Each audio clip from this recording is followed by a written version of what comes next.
प्रिय छात्रों, आपकी बोर्ड परीक्षा में हिंदी के प्रश्न पत्र के द्वितीय भाग खंड ख में विभक्ति परिचय से संबंधित प्रश्न पूछे जाते हैं।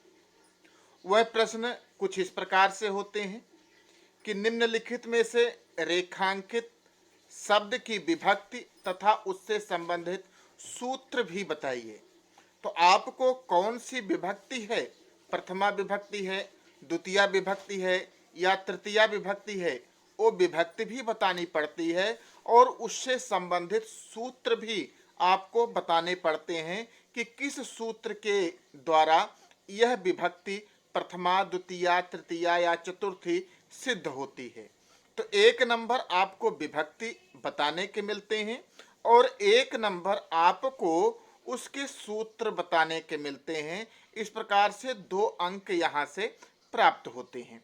तो प्रिय छात्रों, आज हम आप लोगों को विभक्ति परिचय के अंतर्गत प्रथमा विभक्ति और उससे संबंधित सूत्र को समझाएंगे। आप लोग इसे आसानी से समझिएगा और अपनी नोटबुक पर इसको नोट भी करते जाइएगा, जिससे आने वाली हिंदी की बोर्ड परीक्षा में आप इन प्रश्नों को आसानी से हल करने में समर्थ हो सकें। प्रिय छात्रों, सबसे पहले हमें समझ लेते हैं कि विभक्ति क्या होती है। प्रिय छात्रों, विभक्ति का शाब्दिक अर्थ होता है विभक्त होने की क्रिया या भाव या विभाग या बांट। हम उसे किस प्रकार से विभक्त कर सकते हैं।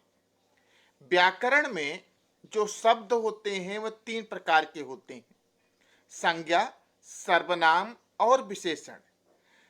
तो इस व्याकरण के जो ये शब्द होते हैं, संज्ञा, सर्वनाम या विशेषण, के आगे जो एक प्रत्यय लगता है या चिन्ह लगता है वह विभक्ति कहलाता है, जिससे पता लगता है कि उस शब्द का क्रियापद से क्या संबंध है।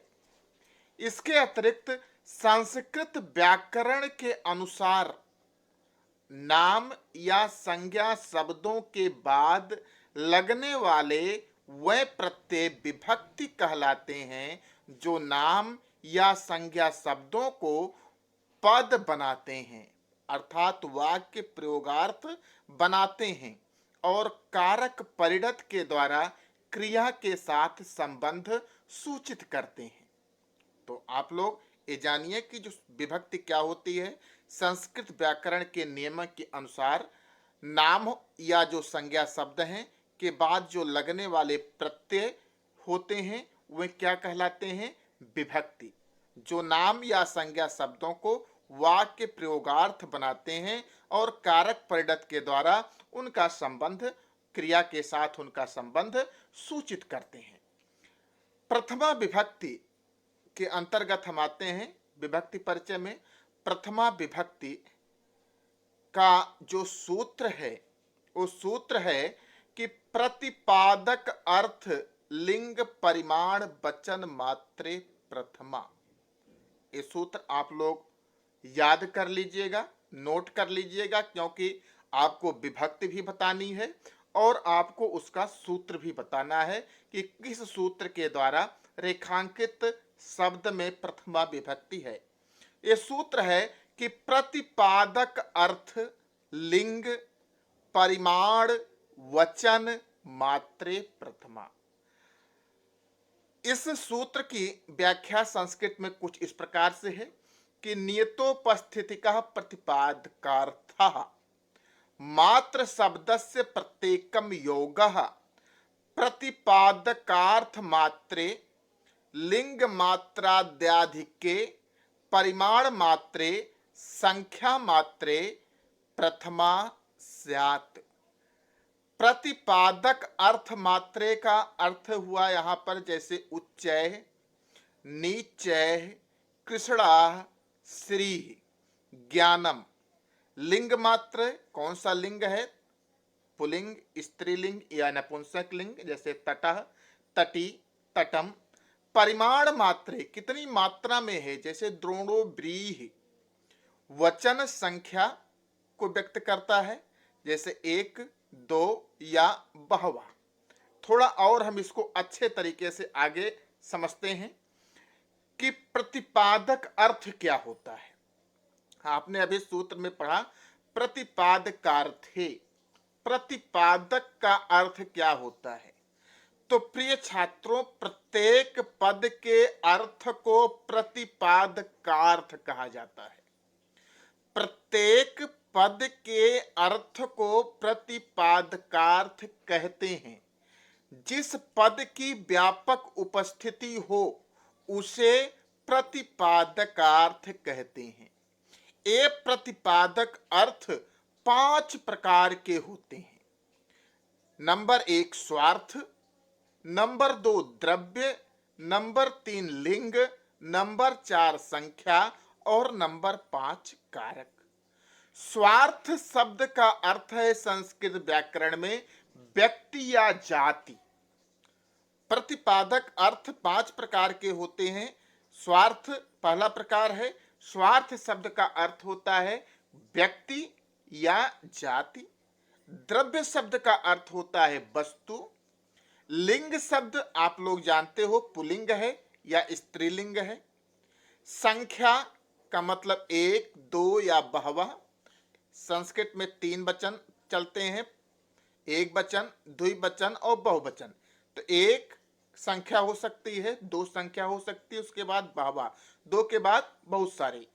और कारक ये क्या है? ये प्रतिपादक अर्थ हैं, ये प्रतिपादकार्थ हैं। यहाँ प्रतिपादकार्थ से स्वार्थ, व्यक्ति या जाति, द्रव्य अर्थात वस्तु का ग्रहण किया गया है। किसी के नाम से किसी व्यक्ति, वस्तु या जाति का बोध अगर हो रहा है, जैसे हम कोई नाम अपनी जुबान से लेते हैं, अगर उस नाम से किसी व्यक्ति, किसी वस्तु या किसी जाति का अगर बोध हो रहा है तो वह क्या है? वह प्रतिपादकार्थ है। मात्र शब्द का प्रतिपादकार्थ लिंग, परिमाण और वचन, इस सब के साथ योग है। सबके साथ हम योग कर देते हैं, लिंग मात्रे, वचन मात्रे, परिमाण मात्रे। अतः सूत्र का अर्थ इस प्रकार से होगा कि प्रतिपादकार्थ मात्र, लिंग मात्र, परिमाण मात्र, वचन मात्र में प्रथमा विभक्ति होती है। हमने जो सूत्र पढ़ा उस सूत्र में हमने क्या पढ़ा कि प्रतिपादकार्थ लिंग, परिमाण, वचन मात्रे प्रथमा। जो प्रतिपादकार्थ है वो और लिंग मात्र, परिमाण मात्र और वचन मात्र, इन सब में कौन सी विभक्ति होती है? प्रथमा विभक्ति होती है। प्रतिपादकार्थ क्या है? स्वार्थ, द्रव्य, लिंग, संख्या, कारक, ये प्रतिपादकार्थ हैं। तो प्रतिपादक अर्थ मात्र, लिंग मात्र, वचन मात्र और परिमाण मात्र, ये शब्द जहां पर आते हैं, इस प्रकार के शब्द जहां पर आते हैं, उसमें प्रथमा विभक्ति होती है। अब प्रतिपादकार्थ मात्र, जैसा हमने बताया, स्वार्थ के अंतर्गत जाति और व्यक्ति आते हैं। इसके उदाहरण जैसे हैं उच्चय, निश्चय, कृष्णा, श्री, ज्ञानम आदि। लिंग मात्र का उदाहरण जैसे तटः पुल्लिंग है, तटी स्त्रीलिंग है और तटम नपुंसक लिंग है। तो यहाँ तट शब्द का लिंग नियत नहीं है, वो पुल्लिंग भी हो सकता है, स्त्रीलिंग भी हो सकता है, नपुंसक लिंग भी हो सकता है। इसी प्रकार से मानवः, फलम इत्यादि शब्दों का लिंग निश्चित है। तो जिसका लिंग अनिश्चित है उसका भी और जिसका लिंग निश्चित है उसका भी, दोनों में प्रथमा विभक्ति होती है। इसी प्रकार से परिमाण मात्र का उदाहरण जैसे द्रोणो, व्रीहि, द्रोणो अंजुलि भर। परिमाण अर्थ में यहाँ पर द्रोण शब्द का उपयोग किया गया है, इसलिए द्रोण शब्द में कौन सी विभक्ति होगी? प्रथमा विभक्ति। वचन क्या होता है आप जानते हो, संख्या, एको, दो, बहुवा। तो वचन का उदाहरण यही है, एक, दो, बहुवा, एक दो या बहुत सारे। तो ये चार चीजें आप लोग जान जाइए कि जहां पर प्रतिपादक अर्थ मात्र शब्द का उपयोग होता है, अर्थात जहां पर जाति या व्यक्ति का संबोधन किया जाता है, उच्चैः निश्चय कृष्णाः श्री ज्ञानम, अब इन शब्दों में प्रथमा विभक्ति होगी। लिंग मात्र का अगर प्रयोग किया गया है, जैसे तटः तटी तटम है, इसमें प्रथमा विभक्ति होगी। परिमाण मात्र का प्रयोग किया गया है, जैसे द्रोणो व्रीहि इत्यादि, तो वहां पर भी प्रथमा विभक्ति होगी। और वचन को संख्या कहते हैं, अगर वचन मात्र एक दो बहवा शब्द का प्रयोग किया गया है तो वहां पर भी प्रथमा विभक्ति होगी। अब इसमें एक विशेष चीज और है, यह सूत्र आगे कहता है कि प्रतिपादकार्थ लिंग परिमाण मात्र वचने प्रथमा, इतना तो हम समझ गए। आगे है एक विशेष चीज, संबोधने च प्रथमा स्यात्, अर्थात संबोधन अर्थ में भी प्रथमा होगी। जैसे संबोधन का चिन्ह हम लगाते हैं, हे कृष्ण, हे राम, तो हे कृष्ण हम किसी को संबोधन कर रहे हैं, हे राम इस शब्द में भी हम किसी को संबोधित कर रहे हैं, तो इसमें भी प्रथमा होगी। इसमें यहाँ प्रथमा विभक्ति की विवेचना पूर्ण हो जाती है। तो संबोधन को कारक के अंतर्गत नहीं माना जाता, इसके लिए प्रथमा विभक्ति का उपयोग किया जाता है। तो प्रिय छात्रों, इस प्रकार से हमने आपको जो प्रथमा विभक्ति बताई उसको संक्षेप में कुछ इस प्रकार से कहा जा सकता है कि जिस वाक्य में आपको उच्चैः निश्चय या नीचैः कृष्णः श्रीः ज्ञानम शब्दों का प्रयोग मिले, वहां पर आप प्रथमा विभक्ति लिखोगे और उसका सूत्र लिखोगे, प्रतिपादकार्थ लिंग परिमाण मात्रे प्रथमा।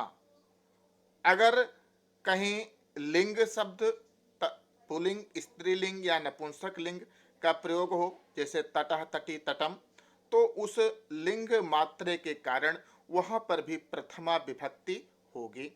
परिमाण शब्द का उपयोग हो, जैसे द्रोणो व्रीहि, यहाँ द्रोण परिमाणवाचक शब्द है, या कोई और परिमाणवाचक शब्द भी हो सकता है।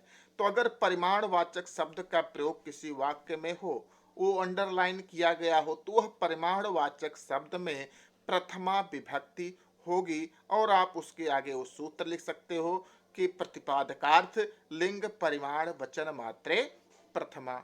इसी प्रकार से वचन अर्थात एक दो या बहुवचन शब्दों का प्रयोग अगर किसी वाक्य में हो तो वहां पर भी प्रथमा विभक्ति होगी। आप उसके प्रथमा विभक्ति उस शब्द को नाम देके उसका सूत्र लिख सकते हो, प्रतिपादकार्थ लिंग परिमाण मात्रे प्रथमा, इसका सूत्र है। और एक अलग जो विशेष हमने बताया था, संबोधने च प्रथमा स्यात्, संबोधन में भी प्रथमा होती है। संबोधन जैसे हे राम या हे कृष्ण। तो प्रिय छात्रों, यह इस प्रकार से प्रथमा विभक्ति का सूत्र और प्रथमा विभक्ति के उदाहरण हमने आपको बताए। अब अगले वीडियो में हम आपको द्वितीय विभक्ति के बारे में बताएंगे, तो उसकी थोड़ी सी प्रतीक्षा आपको करनी पड़ेगी। आपको यह वीडियो कैसा लगा इसके बारे में अपने कमेंट में हमें अवश्य लिखिएगा। धन्यवाद।